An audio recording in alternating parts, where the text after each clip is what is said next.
حضور کے اخلاق عالیہ میں ایک بہت بڑی بات یہ ہے کہ اگر ہم نفع نہیں نہ کر سکتے تو ہماری وجہ سے کسی کو تکلیف بھی نہ ہو. ہماری وجہ سے تکلیف، توجہ ہے میری بات پر، جبر نہ کرو کسی کے ساتھ، اذیت نہ دو. دیکھو نا، قرآن مجید پڑھنا بہت بڑی عبادت ہے، لیکن جب کوئی قریب سویا ہو تو قرآن پڑھنا بھی جائز نہیں. کوئی نماز پڑھ رہا ہو تو اونچی آواز میں ذکر کرنا بھی جائز ہے. کیوں؟ کسی کو تکلیف ہوگی. اگر آپ بخاری مسلم کی حدیثیں ٹٹول کے پڑھیں تو حیران رہ جائیں، آپ کو 20 حدیثیں ملیں گی. حضور فرماتے ہیں میرا دل کرتا ہے لمبی نماز پڑھاؤں، لیکن سوچتا ہوں پیچھے بچے بھی ہیں، بیمار بھی ہیں، بوڑھے بھی. میں بندوں کا خیال کرتا ہوں اور رب کی نماز چھوٹی کر دیتا ہوں. سبحان اللہ. رب کی نماز چھوٹی، یار اتنی بڑی بات. حضور فرماتے ہیں دل چاہتا تھا ہر وضو کے ساتھ مسواک ضروری قرار دے دوں، اور تمہیں تکلیف ہوگی لہذا میں فرض نہیں کرتا. دل کرتا تھا تہجد کی نماز فرض قرار دے دوں، تمہیں تکلیف ہوگی لہذا میں فرض.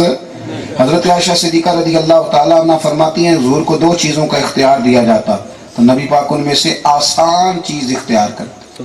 حضور آسانیاں دیتے، لوگوں کے لیے تکلیف کا باعث، میری طرف دیکھیے، تکلیف کا باعث نہیں بنتے. ہم نا، میری نیند ٹھیک رہنی چاہیے، باقی ساری دنیا تانگ ہے تو ہو جائے، میرے اوپر کوئی تکلیف نہ آئے، کوئی اونچا نہ بولے، کوئی آواز نہ نکالے، کوئی شخص میں ٹھیک رہوں. بہت بڑی خود غرضی ہے.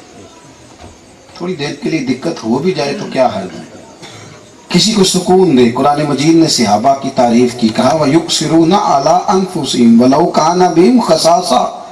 فرمایا وہ اپنی ذات پر دوسروں کو ترجیح دیتے ہیں چاہے انہیں تکلیف ہی اٹھانی پڑے، شدید ضرورت ہی کیوں نہ ہو. تھوڑا یہ خیال کریں کہ ہماری وجہ سے کسی کو اذیت. تبلیغ بہت اہم کام ہے نا. تھک گئے مجھے لگتا ہے آپ نہیں.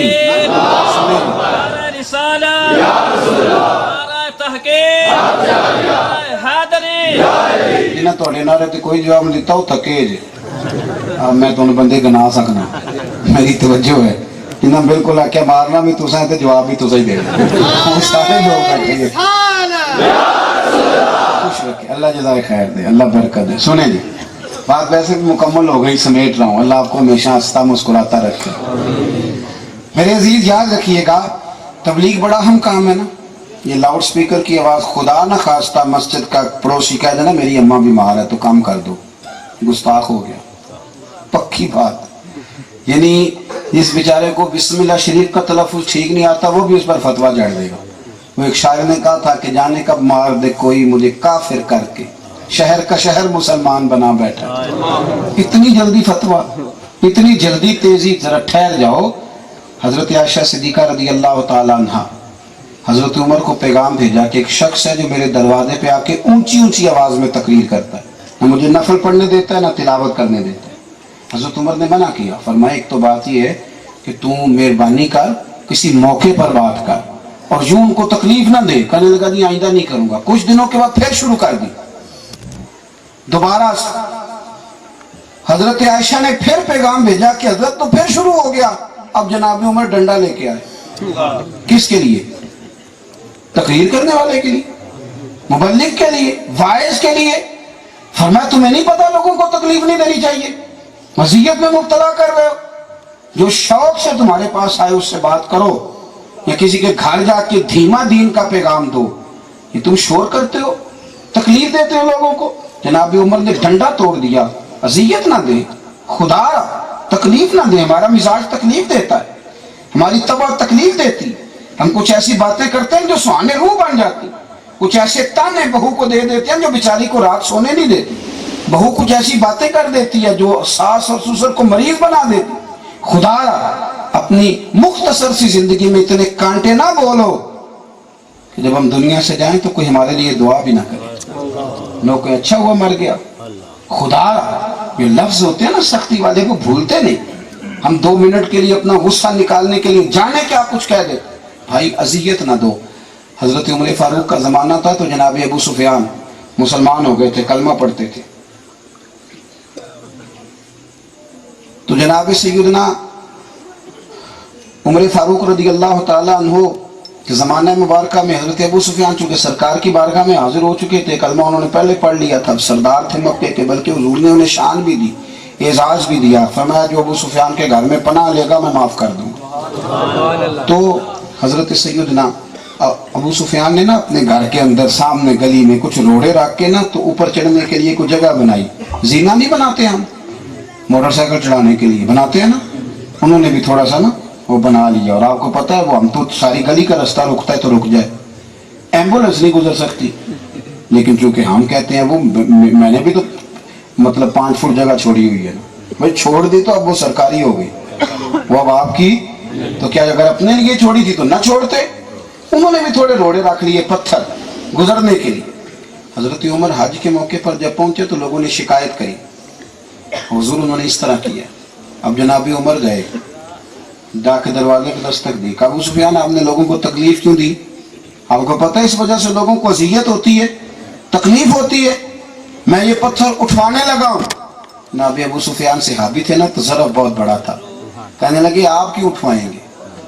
مجھے لوگ پہلے بتا دیتے تو کام پہلے ہو جاتا، حضور آپ نہیں اٹھوائیں گے، لگائے میں نے ہیں تو اٹھاؤں گا بھی میں ہی، لوگوں کے سامنے اٹھاؤں گا۔ بھائی خیال فرمائیں تھوڑا سا، ایسا نہ ہو کہ ہمارا وجود اذیت والا بن جائے۔ بات ختم کرنے لگا ہوں۔ شیخ سعدی کا ایک بھائی کبھی کبھی ملنے آتا تھا، کبھی کبھی ملنے کے لیے آتا تھا،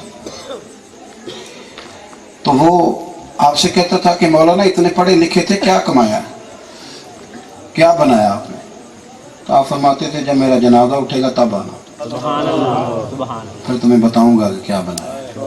وہ کہتا میں جنازے والے دن آیا، پھر میں نے اس شہر کے بچوں کو بھی روتے دیکھا، ایک چرواہا کپڑے گوبر سے بھرے ہوئے، بابے ساجی کی چارپائی سے لپٹا ہے تو چھوڑتا ہی نہیں، تو میں نے اسے پکڑ کے سائڈ پہ کیا، میں نے کہا تیرا مولوی سے کیا تعلق، تیرے کپڑے بتاتے ہیں تو کبھی مسجد نہیں آیا، تم کہاں؟ کہنے لگا نہیں یہ میرے بھی مرشد تھے۔ میں نے کہا کس طرح؟ کہنے لگا سارا علاقہ مجھے چھیڑو کہتا، کمی کہتا، لیکن جب بابا سادی میرے پاس سے گزرتے تو گھوڑے سے اتر آتے، سلام لے کے ماتھا چوم کے کہتے اپنے آپ کو چھوٹا نہ سمجھنا، بکریاں چرانا تو مدینے والے محبوب کی سنت ہے۔ کہتے ہیں 1 منٹ لگتا تھا، مجھے یوں لگتا تھا کہ میں بڑا نصیبوں والا۔ تو یہ میرے بھی بھائی حوصلہ افزائی، ساری زندگی گزر گئی، اپنے آپ کو اونچا دوسروں کو چھوٹا ثابت کرتے، اس سے نکل آؤ۔ 3 باتیں آپ کی خدمت میں عرض کی ہیں۔ ایک تو یہ سچے رہیں، سچ بولیں، دیانتداری کا مظاہرہ کریں، آپ کی شخصیت خود بخود نکھر جائے، خود بخود بہت ساری اصلاح۔ اور دوسری بات نفع دینے کی کوشش کریں، دیکھیں آپ بھلا کتنے لوگوں کا کر سکتے ہیں۔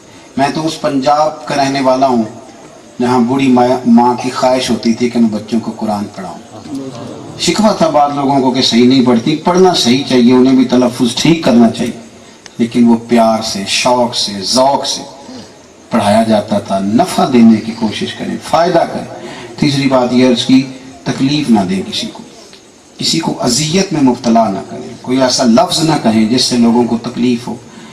ایک بات یہ پوچھی گئی ہے کہ لوگ مسجد میں بچوں کو ڈانٹ ڈپٹ کرتے ہیں، تو بھائی مسئلہ یہ ہے کہ بچوں کو حکم یہ ہے کہ 7 سال کا بچہ ہو جائے تو نماز پڑھنے کے لیے ساتھ لے جاؤ، اور جب 10 سال کا ہو جائے پھر نماز نہ پڑھو تو ڈانٹو۔ بچوں کو مسجدوں میں بھیجنے کا نہیں کہا گیا، ساتھ لے کے جانے کو کہا گیا۔ 7 سال کے بچے کے ابا جی ساتھ جائیں گے، یہ نہیں ہوگا ابا جی آرام کریں گے اور بچہ مسجد میں جا کے تنگ کرے گا، یہ حکم نہیں ہے۔ بلکہ ایک حدیث میں تو یوں بھی ہے کہ مسجدوں کو بچوں اور پاگلوں سے محفوظ کرو، تو اس لیے مہربانی فرمائیں بچوں کے ساتھ جائیں۔ کچھ دوستوں نے چھوٹی چھوٹی فرمائشیں بھی کی ہیں، آتی دفعہ بھی جب میں آیا وہاں بھی، ابھی حضرت نے بھی کچھ کہا ہے، تو ایک کی فرمائش پوری کر کے دوسرے کی نہ کریں گے تو یہ بھی مسئلہ ہے۔ آپ کو پتہ ہے نا، میرے ساتھ یہ بھی دوست فرمائشیں کرتے ہیں پورے راستے میں کہ ذرا رکیں پانی کے لیے، پیار سے کرتے ہیں نا۔ ہمارا مسئلہ یہ ہے کہ ایک کے پاس چلے جائیں دوسرے کے پاس نہ جائیں تو کہتا لگتا ہے بندہ امیر سی، یہ بہت بڑا مسئلہ ہے۔ کیسے اس کا بھی حل کیا جائے، یہ کیسے ثابت؟ میں آپ کو ایک مزے کی بات سناتا ہوں۔ ایک جگہ ایک صاحب نے نا مجھے کچھ پیسے دینے چاہے، حضور نے فرمایا جب خود بخود کو تمہیں دے تو یہ اللہ کی طرف سے، یہ صحیح بخاری۔ کچھ دینے چاہے تو میں گاؤں کی، اور وہ پوزیشن اس طرح کی بھی تھی، میرا کوئی تعلق اس طرح کا تھا، میں نے ان سے کہا نہیں لینے، میں نے، آپ رکھ لیں۔ واپس آ گیا تو مجھے شام کو، اب مطلب آپ اس دنیا میں بچ کے نکلنا مشکل ہے نا، میں واپس آ گیا تو مجھے کہنے لگے حضرت جی لے لیا کرو، میں کہا جی کیوں؟ کہندے بندے سوچ وچ پے گئے نے مولوی صاحب گڈی چ بھی آئے نے لیندے بھی کچھ نہیں، چکر کی ہے؟ ایجنسیاں کا بندہ تو نہیں۔ تو میں حیران ہو گیا، میں نے کہا خدا کا واسطہ کوئی گنجائش نکالو تو صحیح بچنے کی، یہ بھی رٹا ہے آپ نے لیے نہیں تو پھر آپ روٹی کیسے کھاتے؟ میں نے کہا یار کچھ تھوڑا توکل اللہ پہ بھی ہونا چاہیے، یعنی کوئی ایسا رستہ ہوتا نہیں، لیکن الحمدللہ تعالی اللہ سب کو اور ہم سب پہ اپنا خاص فضل اور احسان فرمائے۔ میں نے آپ کی خدمت میں گزارش کر دی ہے کہ میں مسلسل سفر پہ ہوں اور کچھ بیمار بھی ہوں، خواہش رکھتا ہوں ایک آدمی سے ملنے کی، وہ ایسی طبیعت نہیں ہے کہ بھاگ جایا جائے، لیکن مجھے صبح 4 اجتماعات میں شریک ہونا ہے اور پنجاب کالج میں گوجرے میں پہنچ کر مجھے کوئی 12 بجے کے قریب لیکچر دینا، اور میرے گھر سے وہاں کا راستہ 4 گھنٹے کا، اور یہ ساری معاملات ساتھ ہیں۔ اس لیے اگر میں آپ حضرات سے ملنے کے لیے رکوں گا تو کچھ ایسا ماحول بھی ہے کہ میرے لیے مشکل ہو جائے گا۔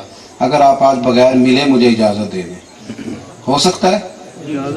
نہیں، کنفرم نہیں ہوگا آپ کی وہ جب آپ آتے ہیں نا جی، گرتے ہیں، لوگوں کو پیچھے ہٹانا پڑتا ہے، دبوچنا پڑتا ہے، تو مجھے بڑی تکلیف ہوتی کہ یار ہمیں تو پتہ ہے نا ہم کیا ہیں، تو ہماری وجہ سے لوگوں کو اتنی اذیت ہو رہی۔ تھوڑی نیکی فرما دیں گے، اجازت دے دیں گے انشاءاللہ؟ ہلکا سے کہہ دیں انشاءاللہ پر کہہ دیں۔ اللہم صلی علی سیدنا مولانا محمد معدن الجود والکرم وعلی آلہ وبارک وسلم۔ اللہ کتنے ہی لوگ آئے، کتنی دوستوں نے محنت کی، کتنا خوبصورت اجتماع ہوا، اپنی بارگاہ میں مقبول فرما لے، اپنی بارگاہ میں مقبول فرما لے، ہمارے حال پہ رحم فرما، ہم سے درگزر فرما، اے اللہ ہمارے گناہ معاف فرما، ہماری غلطیوں سے درگزر فرما، بیماروں کو شفا دے دے۔ اللہ دوست کے بھائی بیمار ہیں، شفا کاملہ عاجلہ نافعہ عطا فرما۔ عرش کے فرش کے مالک کشمیر کے مظلوموں کی مدد فرما، فلسطین کے مجبوروں کی مدد فرما۔